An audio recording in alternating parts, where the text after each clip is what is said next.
അങ്ങനെ ആ ചോറ് കഴിക്കാതെ പോയാൽ എന്തോ ചെയ്യാനാന്ന് പറ. എന്തോടെ ഞാൻ അതോടെ പ്രശ്നം ഉണ്ടാക്കി? നീ എന്തിനു വർത്താനായി പറയുന്നത്? ഞാനെന്താ പ്രശ്നം ഉണ്ടാക്കിയത്? തള്ള എന്തോടെ എന്തെങ്കിലും പറയുന്ന കുറ്റമാണോ അവിടെ? ഇപ്പം തള്ള പറയുന്ന എല്ലാം കുറ്റമാണോ? നിന്നെയൊക്കെ വളർത്തി ഇത്രയും കൊണ്ടുവന്നപ്പോൾ തള്ള പറയുന്ന എല്ലാം കുറ്റങ്ങളാണ്. പിന്നെ ഇതിൻ്റെ ചാച്ചനല്ലേ ഇവിടെ പ്രശ്നം ഉണ്ടാക്കിയത് മൊത്തം? അങ്ങനെ ഇന്നലെ 1 കിലോ എണ്ണ മേടിച്ചിട്ടിരുന്നു. ആ ചക്ക മൊത്തവും ഞാൻ അരിഞ്ഞു വെച്ച് അത് വേസ്റ്റായി പോയില്ലേടാ.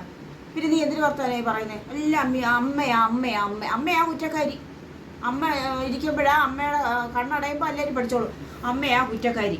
പെറ്റ് വളർത്തി മക്കളെ ഇത്ര ആക്കിയപ്പോൾ ഇപ്പോൾ ചാച്ചൻ്റെ ഭക്ഷണത്തിന് അമ്മ കുറ്റക്കാരി. അമ്മയാ കുറ്റക്കാരി. പിന്നെ നീ പറ അത്രയും വേസ്റ്റായി പോയില്ലേ? നിനക്കൊക്കെ ചക്ക അങ്ങോട്ട് വറുത്ത് വെച്ചേക്കോ തിന്നാലോ.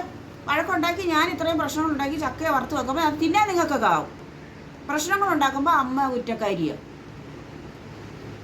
തിന്നണ്ടെങ്കിൽ തിന്നണ്ട. ഇത്രയും വരുന്നൊന്നും പറയണ്ട. ചോറും കറി എല്ലാം വെച്ച് അത് കഴിക്കാതെ ഇറങ്ങിപ്പോയില്ലേ? എന്തോ പറയാനോ? എവിടെയെങ്കിലും പോയി കഴിക്കട്ടെ. എൻ്റെ പിന്നെ ഇപ്പം ഞാൻ എന്തോ പറയുന്നത്? അങ്ങാർക്ക് പ്രശ്നങ്ങളുണ്ടാക്കി ഇവിടുന്ന് പോകണമായിരുന്നു. എന്തോ ഒന്നും പറയുന്നില്ല. ഇനിയിപ്പോൾ പറയാതിരിക്കുന്നതാണ് നല്ലത്.